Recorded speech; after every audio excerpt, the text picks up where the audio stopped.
Bonjour les gens, donc des tirages sentimentaux pour janvier et février, tirage en miroir comme d'habitude, donc si vous me suivez, vous connaissez, merci de me suivre. Si vous êtes nouveau, donc je vais vous expliquer, merci d'être là. Donc la colonne de gauche vous représente le signe qui est annoncé. C'est votre énergie pour ces 2 mois. Donc à chaque fois j'explique la carte, hein, et puis ce que ça représente. La colonne de droite représente votre autre. Votre autre, si vous êtes en couple, donc c'est la personne... non, on va dire votre autre, donc la personne de votre cœur. Peut-être que vous êtes en couple et que la personne de votre cœur, c'est pas la personne avec qui vous êtes en couple. Bon, là, vous allez voir, et peut-être qu'il y aura des choses par rapport à ça d'ailleurs. Si vous êtes célibataire, la colonne de droite, voilà, je vais y arriver, j'ai du mal. La colonne de droite, c'est l'énergie que vous attirez à vous par la loi d'attraction. Et quand vous êtes célibataire, c'est intéressant de voir si ça vous plaît, si cette énergie-là, elle vous correspond. Parce qu'on peut très bien attirer des énergies à soi et puis vivre des couples qui sont pas très intéressants, qui sont pas très épanouissants. Bon, généralement, c'est qu'on en a besoin et que ça fait partie de notre chemin, mais c'est quand même pas l'idéal. Donc, dans un tirage comme ça, si on s'aperçoit que là, l'énergie, elle ne nous plaît pas beaucoup, ben, peut-être qu'il y a une petite réflexion à avoir et que euh, il faut peut-être changer des choses parce que c'est l'énergie malgré tout que vous attirez à vous. Les tarots que j'utilise dans ces Light Sears, The Light Sears Tarot de Chris Hahn, donc celui-là, vous le connaissez, hein, vous le trouvez partout. Il est en anglais, mais vous le trouvez en français. Hop. Bon, je cherche une jolie carte, mais voilà, la reine de coupe pour intérêt sentimental, parfait. Voilà. Et le deuxième ou premier tarot, ça dépend de la première vidéo ou de la deuxième vidéo, c'est The Unfolding Pass, tarot d'Athènes Nocturne. Voilà, c'est un tarot que j'aime beaucoup, avec des cartes qui sont différentes, des personnages différents aussi.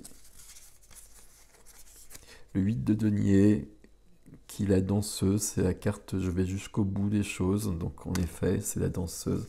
Voilà le soleil. Je regarde d'autres cartes, j'aime vraiment beaucoup ce tarot là. L'as de coupe que j'ai beaucoup vu, enfin, dans les tirages jusqu'à présent en tout cas.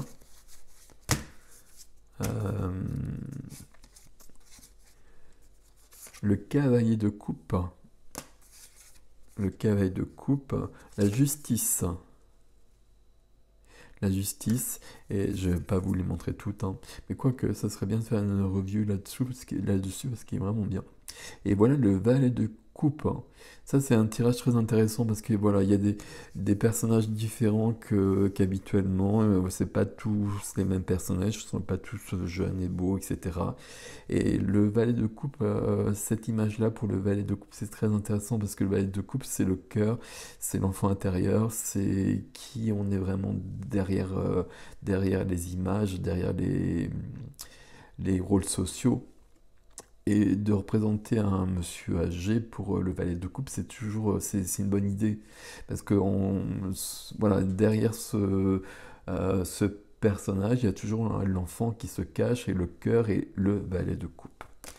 Donc voilà pour ce jeu. Et je ne les ai pas toutes vues en même temps. Mais c'est vraiment très très joli. 5 de coupe. Hein. Les amoureux. Bon, je vais arrêter là. Hein. J'ai arrêté là. Mais je ferai peut-être, si vous voulez une review d'ailleurs, demandez-moi en commentaire, je le ferai parce que il est vraiment pas mal celui-là. Ok. Athènes Noctua, et c'est chez House Édition. Donc c'est assez facile à trouver. Voilà donc le tirage suit, hein, comme bien évidemment. Merci pour vos likes, pour vos abonnements, pour vos partages, pour vos commentaires. Vous savez que c'est important pour moi. À tous les niveaux, c'est important pour la chaîne, pour les abonnements, pour que ça puisse continuer dans les meilleures conditions. Et les commentaires, c'est toujours intéressant pour moi de voir où j'en suis, de voir comment je peux améliorer les choses. Et c'est intéressant aussi pour par rapport aux autres, puisqu'on est sur un même signe, est-ce que les autres sont dans les mêmes énergies? Vous savez que sur un tirage comme ça, eh ben, ça vous parle ou ça vous parle pas. Si ça vous parle pas, c'est que c'est pas vous. C'est un tirage sur 2 mois, donc quand vous recevez la vidéo, enfin quand elle paraît, peut-être que ça vous parle pas, mais que plus tard vous pouvez y revenir et que là, bah, vous êtes dedans. Parce que voilà, c'est un tirage qui est un peu plus long. Donc vous prenez que ce qui résonne de toute façon. Eh bien, le bonjour mes amis Scorpions, c'est votre tour, Scorpion lunaire, ascendant Scorpion, solaire et Vénus en Scorpion. Voilà, je vais faire le tirage, je vous retrouve tout de suite, c'est parti. Alors, qu'est-ce qu'on a ici? On a beaucoup de choses ici. Ok, on va lire tout ça. Et on a l'impératrice en haut. Ok, on va regarder tout ça. Qu'est-ce qu'on a ici? En dos de jeu. De votre côté, le cavalier de épée. Cavalier d'épée. Cavalier d'épée. Alors, cavalier d'épée, c'est celui qui dit les choses. C'est celui qui s'exprime. C'est celui qui pose tout sur la table. Très rapidement, qui plus est. C'est le plus rapide des 4 cavaliers. Donc, il y a quelque chose de cet ordre-là.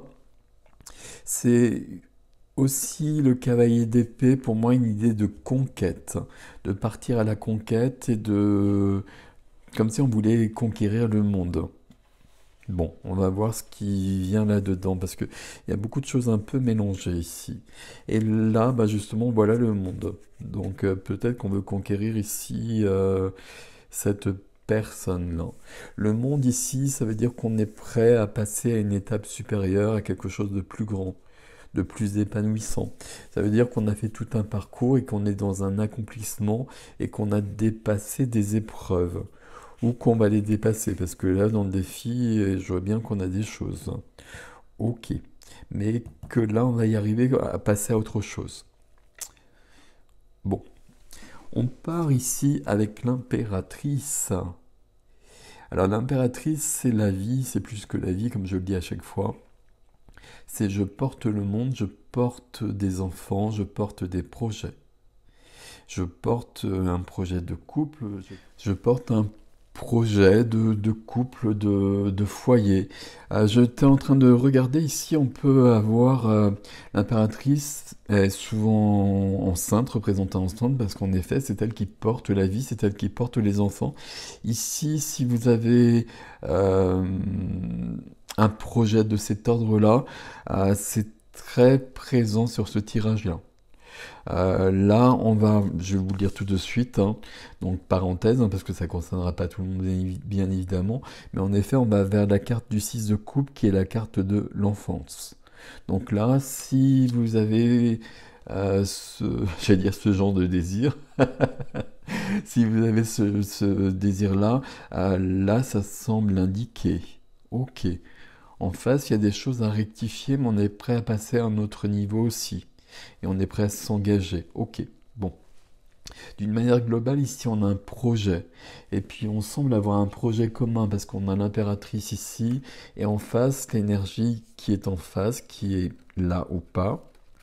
Le 4 de bâton. Le 4 de bâton, c'est la célébration de la vie. C'est l'engagement. Là, on est dans une énergie d'engagement. Oui, vraiment, oui, il y a beaucoup de choses quand même de cet ordre-là. Je regardais juste dessous. On est dans une notion d'être dans la joie, d'être dans la fête. Il y a vraiment des choses de cet ordre-là. Si vous êtes en couple, visiblement, il y a un couple qui avance. Qui avance soit parce qu'il y a un enfant qui vient, soit parce qu'on s'unit officiellement, soit parce qu'il y a un projet commun, etc. Mais visiblement, on avance. Ok. Si on est célibataire, l'impératrice qui est là, ça porte aussi beaucoup de choses. Bon, on va voir tout ça. Les cartes qui aident pour l'impératrice, c'est l'ermite qui va aider l'impératrice. L'ermite, donc de majeur, hein, vous l'avez compris. Donc l'ermite, c'est je me retire, ou l'ermite féminin, hein, peu importe. Je me retire du monde, ou en tout cas je plonge en moi, je prends des temps d'intériorité, des temps de méditation pour savoir ce que je veux vraiment et pour trouver mon chemin, pour trouver ma lumière sous forme d'étoile, pour être guidé et pour trouver mon vrai chemin ou le chemin qui correspond à ma vie maintenant. Et visiblement, avec l'impératrice, je pense qu'on a déjà la réponse. Il y a un projet qui doit venir, il y a quelque chose qui doit être mis au monde. Voilà, on peut le dire comme ça. Et puis, il y a quelque chose de cet ordre-là. Pas mal du tout. Ici, ce qui va aider, c'est le 10 de denier. 10 de denier, la base de cette carte-là, c'est la sécurité matérielle. C'est une carte de famille. Donc, vous voyez que, voilà, ok. Bon, je ne vais pas en reparler. 10 de denier, c'est j'ai les 10 deniers, donc je suis en sécurité. C'est une carte d'héritage aussi. C'est une carte d'héritage, mais pas forcément un héritage de denier, d'argent, mais un héritage plus subtil, l'héritage des générations précédentes qui me permettent d'être de me prendre ma place dans ma lignée. Ça peut être des héritages lourds parfois. Il y a les deux et on a tous les deux de toute façon. Ici, il y a un héritage qui permet d'avancer et de prendre sa place. Il y a quelque chose de cet ordre-là parce qu'il y a une notion d'engagement. Donc j'accepte ma place dans cette famille et ça me permet d'être avec l'autre parce que j'ai trouvé mes ancrages. Ok. Très bien. Et là, ça peut être les deux, hein. Ça peut être, j'ai des héritages un peu compliqués, mais je les accepte. Et ça peut être ça vraiment, en fait, d'ailleurs, qui plus a ici. Je les accepte et je vais les voir pour libérer ce qui doit l'être, pour aller plus loin. Bon. Qu'est-ce qui est freiné pour le scorpion, la scorpionne, le 10 d'épée? Là, il y a quand même cette notion, et c'est pour ça qu'on a l'ermite, hein, où j'ai 10 épées dans le dos. J'ai vécu trop de souffrances, et puis les épées, c'est donc les idées, les pensées, les paroles. Là, il y a trop de choses. Il faut faire le tri, et puis je vais être obligé de faire le tri là, parce que c'est du 10. Donc il y a un as derrière. C'est du 1, il y a le début de quelque chose. Donc ça me freine parce que c'est encore là, mais je vais me défaire de ça. Et derrière le 10 d'épée, on peut penser qu'il y a l'as d'épée. On le voit beaucoup le 10 d'épée hein, sur ces tirages. On a un as d'épée. L'as d'épée, c'est la clarté au niveau de la tête. Je sais qui je suis, je sais ce que je veux, je sais d'où je viens, je sais où je vais. Et comme je sais où je vais, je peux porter les projets de ma vie. Et les projets de ma vie, notamment avec l'autre. Ok. 10 d'épée et le cavalier d'épée à côté. Hein. Peut-être que pour libérer le 10 d'épée, il y a besoin de mettre un peu tout sur la table. Là. Voilà. Ici, la carte freinée, c'est le magicien qu'on voit beaucoup aussi, le magicien. Je transforme. Je transforme, c'est l'alchimiste, c'est je fais de la magie, c'est je prends conscience des choses aussi. Je lève les voiles. Je lève les voiles de l'illusion et je vois la réalité des choses. Et j'ai l'impression que ça peut être par rapport à ce 10 de denier, par rapport à mes héritages familiaux. Pour être dans une plus grande légèreté, oui j'allais dire ça, mais oui c'est ok. Dans une plus grande légèreté et pouvoir passer à un autre niveau. Ok. Qu'est-ce qu'on a en défi? En défi ici, 9 de bâton. 9 de bâton en défi, ça veut dire qu'il faut que je rassemble mes forces et que je... Il y a surtout une notion d'ouverture en défi avec le 9 de bâton. Le 9 de bâton, c'est je me protège de tout.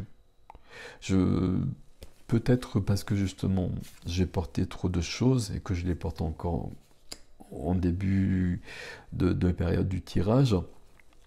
Mais il faut que je résolve ça, et l'impératrice, elle porte pas ça de toute façon, et que je m'ouvre davantage. Là, c'est une carte de protection malvenue qui plus est parce que ça ne va pas me protéger. C'est une carte de fatigue, c'est une carte de lassitude. Donc je dois dépasser ça pour m'ouvrir à la vie d'une manière ou d'une autre. M'ouvrir à la vie et à l'amour.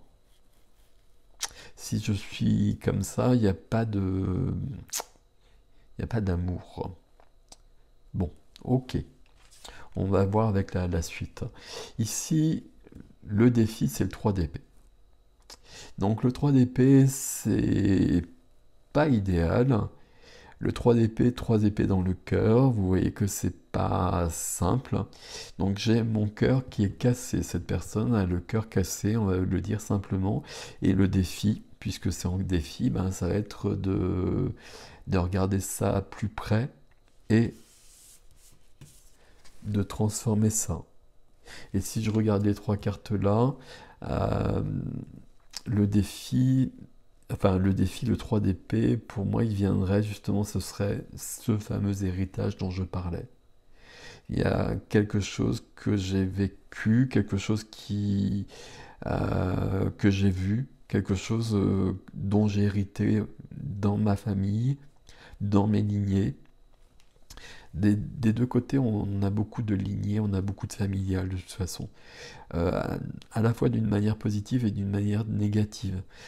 D'une manière positive parce qu'on va se libérer du négatif. C'est pour ça qu'on a le 3 d'épée ici. On doit se libérer de quelque chose, on doit réparer son cœur.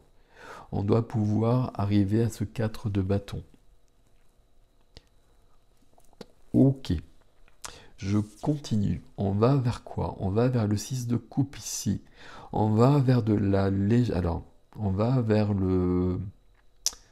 Il y a plein de possibilités avec le 6 de coupe quand on va vers le 6 de coupe comme ça. On va vers de la légèreté, c'est la carte du passé, c'est la carte de l'enfance. Donc la légèreté de l'enfance, où tout est possible sans se poser des questions, trop de questions. 9 de bâton, 10 d'épée, je me prends la tête, pas que la tête, je perds mon énergie qui plus est. Là c'est trop. L'impératrice, elle porte pas ça, elle peut pas apporter ça, elle vit pas ça. L'impératrice est bien au-delà de ça. Donc le 6 d'épée, il y a de la légèreté déjà. 6 d'épée, ça peut nous parler du passé. Il y a le passé qui peut revenir pour créer quelque chose avec l'impératrice. Ici, il y a quelqu'un du passé qui peut revenir, notamment. Cette personne-là, c'est peut-être quelqu'un du passé. Si ça vous concerne, il y a une rupture, celle-ci, qu'on dépasse peut-être, d'ailleurs, peut-être une rupture avec vous, et cette personne-là revient. Parce que là, on a libéré des choses aussi, et cette personne a libéré des choses aussi. Ça peut être ça aussi. Donc, moi, je vais le prendre d'une manière plus globale. On va vers de la légèreté, on va vers une sorte d'insouciance. Il y a... je pense pas que ce soit le passé ici. Alors ça peut être une personne du passé éventuellement. Ça c'est pas du passé. Ça on l'a vécu dans le passé, mais là on l'a dépassé. Oh là, ça fait des phrases bizarres, je reprends tout. Là c'est trop lourd, et probablement que c'est là depuis longtemps, et donc il y a une partie dans le passé, il y a des racines dans le passé. Ok. Le fait qu'on ait le 6 de coupe ici, ça veut dire qu'on l'a dépassé. Et qu'on a guéri ça, qu'on s'est libéré de ça grâce à l'ermite et parce que l'impératrice est là. L'impératrice et le 6 de coupe, il y a vraiment la notion de mettre au monde quelque chose. De mettre au monde, de se mettre au monde dans une notion de légèreté, de possibilité, qui est beaucoup, beaucoup plus grande qu'auparavant parce qu'il y avait trop de poids ici. Ici, on va vers le 8 d'épée. Oui, je pensais que j'ai eu un doute. Le 8 d'épée, il y a cette notion, cette représentation où je suis entravé plus ou moins, mais j'ai surtout un bandeau sur les yeux. Il y a des choses dont je n'ai pas conscience, il y a des choses que je ne vois pas. C'est la carte du saboteur, c'est la carte de l'auto-saboteur, de l'auto-sabotage. C'est la carte des croyances limitantes, etc., etc. Sauf que si on regarde ici, on voit bien que c'est pas la réalité des choses, que c'est juste un reflet, et que justement c'est une carte de prise de conscience que je ne suis pas limité comme ça, comme ce reflet dans le miroir, mais que je suis cette réalité où tout est possible. Donc je vais vers ça. Ici, ça veut dire que ce qu'on voit ici, alors j'ai un chat qui miaule, j'espère que vous ne l'entendez pas trop. Ce qu'on voit ici, le poids du 3 d'épée, qui peut venir des lignées, qui peut venir de la famille, que le magicien va transformer, mais le magicien est freiné, ben on sera sur ce travail à la fin de cette période. Mais avec le monde qui est là, c'est très prometteur et je peux le retourner le 8 d'épée, où on va se libérer de quelque chose et puis on va pouvoir vivre autrement. Il y a quelque chose à mettre au monde sur cette période pour le sentimental. Euh, soit alors un couple, un enfant, un foyer, etc. Sinon, on est en couple, si vous êtes en couple, ça vous parle probablement clairement. Si vous êtes célibataire, voilà, c'est ça où je voulais en revenir. Euh, ben là, c'est se mettre au monde, et se mettre au monde dans une notion de joyeuseté, j'allais dire, ok, de légèreté. 6 de coupe, hein. Et du coup, l'énergie que l'on attire à soi par la loi d'attraction, ben, elle est en train de se modifier aussi, et c'est une énergie de joie qui vient à vous. Et donc, la rencontre qui est possible, c'est une rencontre de joie, et de plus de légèreté, de plus de possibilités. Et la rencontre, elle est tout à fait possible parce que l'impératrice est là. Donc, c'est l'impératrice, c'est l'amoureuse aussi, c'est toutes les facettes du féminin, mais du féminin en soi. Donc le féminin en soi, ça nous parle beaucoup de cœur, de création, de créativité, de procréation éventuellement. Vous l'aurez compris, il y a quand même beaucoup de cartes, hein. C'est pour ça que j'insiste un petit peu là-dessus. Si c'est votre cas ici et que c'est votre désir, c'est très très bien. Voilà mes amis scorpions, je vais passer l'extension, vous avez l'adresse sous la vidéo comme d'habitude. Prenez grand soin de vous, je vous dis à bientôt.